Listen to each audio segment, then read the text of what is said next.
ये बड़ा अच्छा सवाल है. Ideal transformer is used to step up alternate EMF of 220 volt to 4 kilovolt to transmit 12 kilowatt of power, the current reading of the secondary. तो भाई जब भी पावर और वोल्टेज दिया हो, करंट निकालना हो, तो पावर को डिवाइड कर देते हैं वोल्टेज से. बात हो रही है सेकेंडरी करंट की, तो हम क्या करेंगे, secondary power divide by secondary voltage. Power तो एक ही दी हुई है, तो भाई ये आपकी हो गई 12 किलोवाट. वोल्टेज दो दिए हैं. अब हम देखेंगे सेकेंडरी वाला कौन सा है, ज़्यादा वाला. ज़्यादा वाला क्यों, क्योंकि बात हो रही है स्टेप अप ट्रांसफार्मर की. तो ज़्यादा वाला कितना है, 4 किलोवाट, और पावर है 12 किलोवाट. रख दें फार्मूले में 12/4. आंसर क्या हो जाएगा, 3 एम्पेयर. प्राइमरी का वोल्टेज 12 वोल्ट, सेकेंडरी का voltage 18,000 volt. Number of turns अगर सेकेंडरी की 6000 है, तो नंबर ऑफ टर्न्स प्राइमरी की कितनी होंगी. ठीक है जी, प्राइमरी की कितनी होंगी. तो भाई प्राइमरी का वोल्टेज 12 है, सेकेंडरी का 18,000 है, नंबर ऑफ टर्न सेकेंडरी की 6000 है, तो नंबर ऑफ टर्न प्राइमरी की पूछ रहे हैं. तो मेरे भाई सिंपल सी बात है, आप एक बात ध्यान में रखो, मैंने इस तरह अरेंजमेंट करता हूँ फार्मूले का. देखो, अगर करंट और नंबर ऑफ टर्न्स की बात है तो बस इतनी सी बात, करंट और नंबर ऑफ टर्न्स की रिलेशन लेंगे. अब मौजूदा सूरत हाल में बात हो रही है नंबर ऑफ टर्न्स और वोल्टेज की, तो हम इन दो की बात करेंगे, नंबर ऑफ टर्न्स और वोल्टेज की. हाँ, अगर वोल्टेज और करंट की बात हो तो फिर इतनी बात करते हैं. फिलहाल इतनी बात कर रहे हैं हम. हमें चाहिए number of primary turns, secondary दी हुई है. अच्छा, इस फार्मूले में हेजिटेज भी वैल्यू पुट कर सकते हैं. नंबर ऑफ सेकेंडरी टर्न्स 6000, ठीक है, प्राइमरी की नहीं पता, निकालनी है. वोल्टेज सेकेंडरी का 18,000, प्राइमरी का 12. मैथ्स के रूल के तहत ये 6000 इधर आके डिवाइड हो जाएगा और 18,000 से कटेगा, 3 आ जाएगा. इसको इधर ले आए. ठीक है, अगले स्टेप में इस 6000 को इधर ले आए. नंबर ऑफ टर्न्स प्राइमरी 18,000, ये 6000, ये काटा, 4 आया, मज़ीद 4 और 12 को काटा, 1/3. अब देखो 1/NP बराबर है 1/3 के.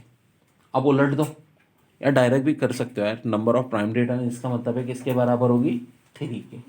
किसके बराबर होगी, 3 के.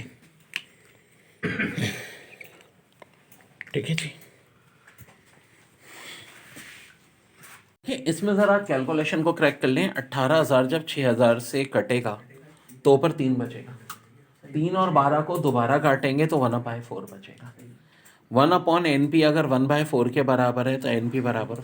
जो बहुत ही इंपॉर्टेंट टॉपिक है ट्रांसफार्मर. आखिर ये ट्रांसफार्मर होता क्या है. 2 टाइप के होते हैं. एक स्टेप अप, क्योंकि वोल्टेज को बढ़ाता है. एक स्टेप डाउन, जो वोल्टेज को कम करता है. स्टेप डाउन की बेहतरीन मिसाल है इलेक्ट्रिक बेल. 220 वोल्ट को 4 वोल्ट पे ले आती है. स्टेप अप में 2 चीज़ें हमेशा बढ़ी हैं. एक तो number of secondary turns increase होगी, यानी नंबर ऑफ टर्न्स जो है सेकेंडरी की प्राइमरी से ज़्यादा होंगी, वोल्टेज भी सेकेंडरी का प्राइमरी से ज़्यादा होगा. और स्टेप डाउन में सारे कहानी उल्टी हो जाएगी. सेकेंडरी की नंबर ऑफ टर्न्स क्या हो जाएंगी, कम. तभी तो हम डाउन कह रहे हैं. सेकेंडरी का वोल्टेज भी क्या हो जाएगा, कम. यानी प्राइमरी के नंबर ऑफ टर्म्स और प्राइमरी की वोल्टेज ज़्यादा.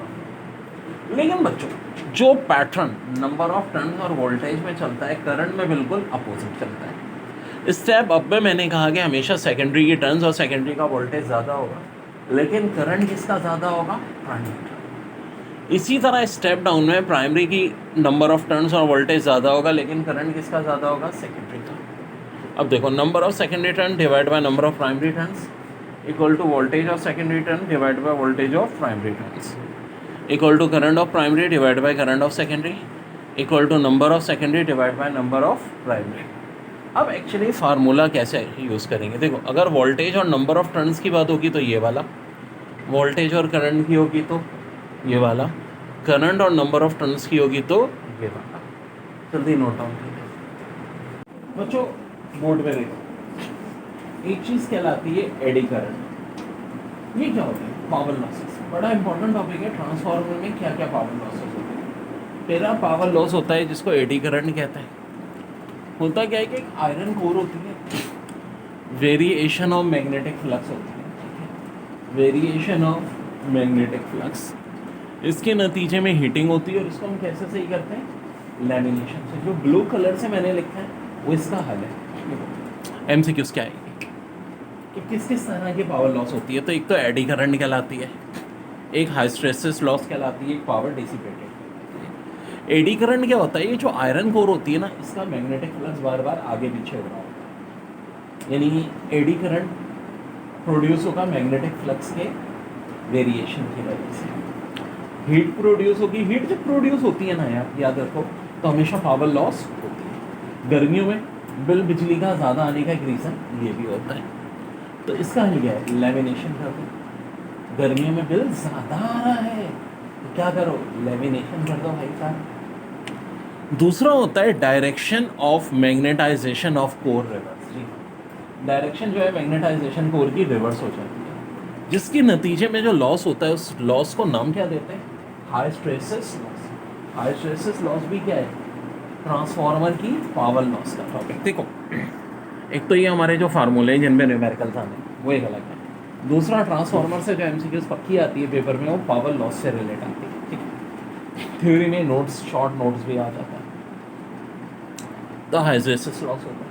इस हाइस्टेरेसिस लॉस को कैसे कवर करते हैं, स्पेशल अलाउ बना, स्पेशल अलाउ बना के, वेरी इंपॉर्टेंट।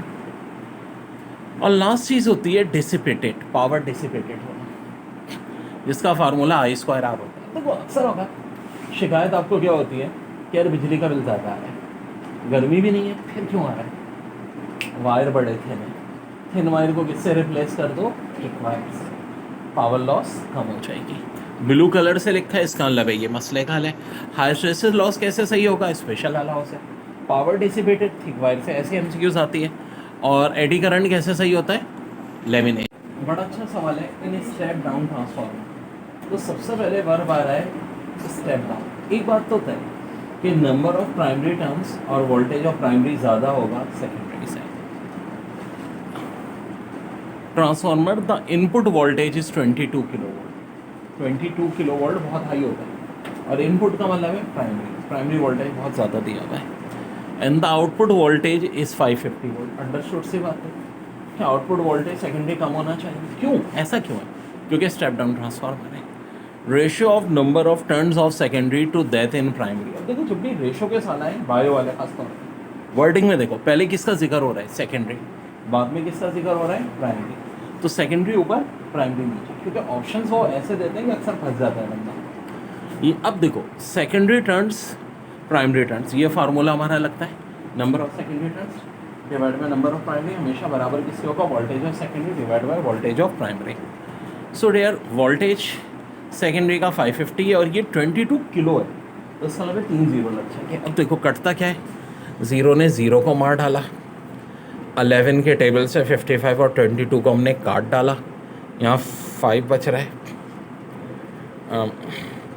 यहाँ 20 बच रहा है, ये मज़ीद कटेगा, यहाँ 1, यहाँ 4, तो ये हो जाएगा 1/40 आंसर।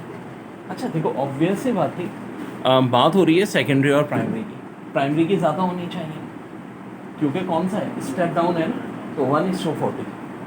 फिर मैं कह रहा हूँ स्टेप डाउन, स्टेप डाउन की बात है कि प्राइमरी की नंबर ऑफ टर्न्स क्या होनी चाहिए, ज़्यादा होनी चाहिए। ऑप्शन भी आपको इसी तरह देते हैं। फ़र्ज़ करो 40:1 दे दें, तो 40:1 नहीं है आंसर, इसका आंसर क्या है, 1:40। एक तो रीज़न है कि प्राइमरी ज़्यादा होनी चाहिए, और देखो वर्डिंग में क्या कह रहे हैं, सेकेंडरी का किसके साथ निकालें, प्राइमरी के साथ। तो सेकेंडरी ऊपर, प्राइमरी नीचे, और ऑफ कोर्स प्राइमरी ज़्यादा है, तो आंसर होगा 1:40। देखिए कह रहे हैं, in step of transformer the input voltage is 22 volt and output voltage is 55 kilo volt. The ratio of number of turns in secondary to that in primary is. तो dear बड़ा अच्छा सवाल है, नंबर ऑफ सेकेंडरी टर्न्स और number of primary turns का ratio पूछा, जो कि बराबर होता है वोल्टेज ऑफ सेकेंडरी और voltage of primary. Voltage of secondary दिया है 55 किलो वोल्ट, यानी 55 के साथ 3 जीरो लग जाएंगे, और ज़ाहिर है स्टेप अब है तो प्राइमरी वाला यानी इनपुट कम होगा और आउटपुट सेकेंडरी ज़्यादा होगा, जो दिख भी रहा है। सो अब रेशो किसका पूछ रहे हैं, सेकेंडरी का प्राइमरी या प्राइमरी का सेकेंडरी, तो वो वही पूछ रहे हैं, secondary to primary. So dear put कर दी वैल्यूज, कुछ कटेगा जी हाँ, ये 11 के टेबल से कटेगा, यहाँ 5 आ गया, यहाँ 2 आ गया, 2 मजीद कट सकता है 50 से, बिल्कुल जी। तो ये हो जाएगा 2500:1। याद रहे रेशो में अपॉन का मन लाजमी लिखा जाता है, और सेकेंडरी ज़्यादा होना भी चाहिए प्राइमरी से, क्योंकि बात किसकी हो रही है, स्टेप अप की। बहुत प्यारी एमसीक्यूज हैं कुछ और। Transformer core is laminated to reduce, हाँ जी ये हम पढ़ा चुके हैं थ्योरी में, eddy current loss. Efficiency of transformer will maximum when, हाँ ये एमसीक्यूज बहुत आती है, क्या कि एफिशिएंसी ट्रांसफार्मर की मैक्सिमम कब होती है, तो इसका जवाब है when current loss equal to copper loss. Okay जी, ट्रांसफार्मर ट्रांसफॉर्म क्या चीज़ करता है, देखो नाम ही ट्रांसफार्मर का है कि कोई चीज़ ट्रांसफॉर्म करता है, ये एमसीक्यूज बहुत आती है। तो करता क्या है, क्या करंट, क्या वोल्टेज, तो जनाब ये पावर ट्रांसफॉर्म करता है। मैक्सिमम एफिशिएंसी अब तक जो ट्रांसफार्मर बना है उसकी कितनी है, 98%। थ्योरेटिकल आप कोई भी कर लो, लेकिन 98 से ज़्यादा अभी तक किसी ट्रांसफार्मर की एफिशिएंसी नहीं हो पाई है रियल लाइफ में। हाँ जी, सोच के जवाब दें। तो यार करंट तो चेंज होता है, वोल्टेज भी चेंज होता है, क्या चेंज नहीं होती, फ्रीक्वेंसी नहीं होती। एक और बड़ी अच्छी एमसीक्यूज है, in transformer energy is convert from primary to secondary, हाँ जी थ्रो कॉइल, थ्रो एयर या बाय फ्लक्स, जवाब दो किसके थ्रो होती है, तो जी करेक्ट आंसर है बाय फ्लक्स। ठीक है, transformer is a device which make use of mutual induction for stepping up और stepping down and alternate EMF.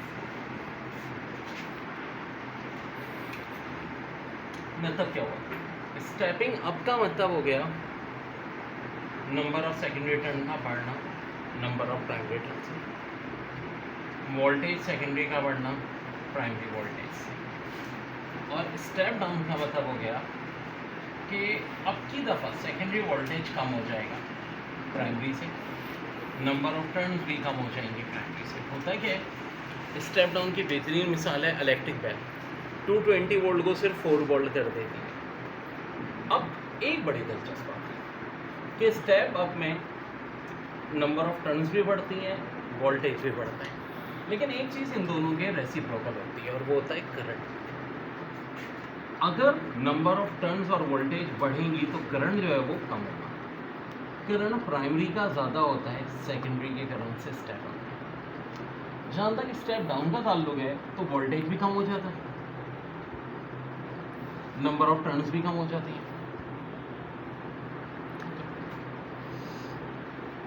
यानी कि प्राइमरी के नंबर ऑफ टर्न ज़्यादा होती हैं, बाद में सेकेंडरी की कम रह जाती है। प्राइमरी का वोल्टेज ज़्यादा होता है, सेकेंडरी का कम हो जाता है, लेकिन वोल्टेज का मामला और नंबर ऑफ टर्न्स के बरस करंट का मामला उल्टा होता है।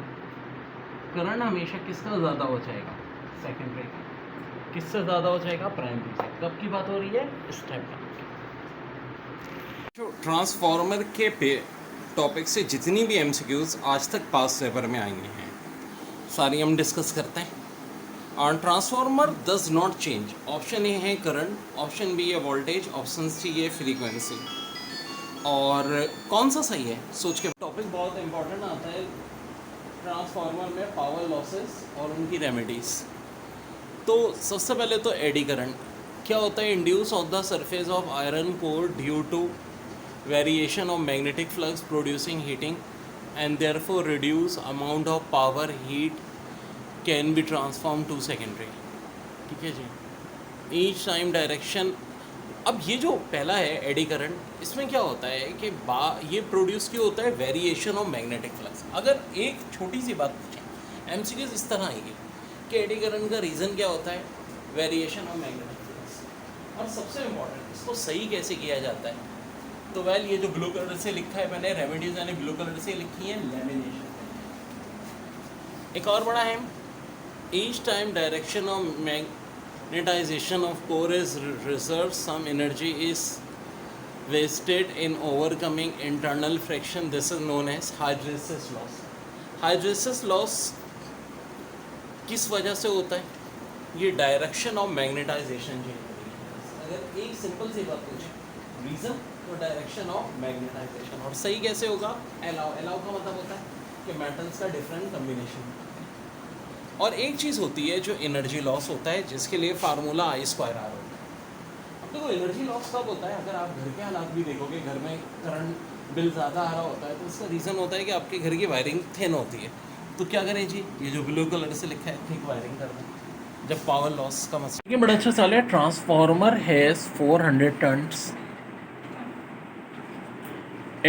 in its primary coil. If the input voltage of the transformer is 200 volt, what should be the number of turns of the secondary coil to obtain output of 5 volt?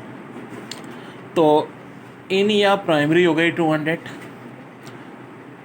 Input और primary voltage और output secondary voltage हो गया 5। Number of turns primary की हैं 4000, number of secondary चाहिए। ये वाली relation लगा देंगे। देखें वी एस की जगह 5, वी पी की जगह 200 और N P number of turns की जगह 4000। मैथ्स के रूल कहते हैं 4000 उधर जाके मल्टीप्लाई होगा, 200 और 4000 के 2 ज़ीरो काट दो तो 40 बच रहा है, 40 को 2 से 25 100 इज़ योर आंसर।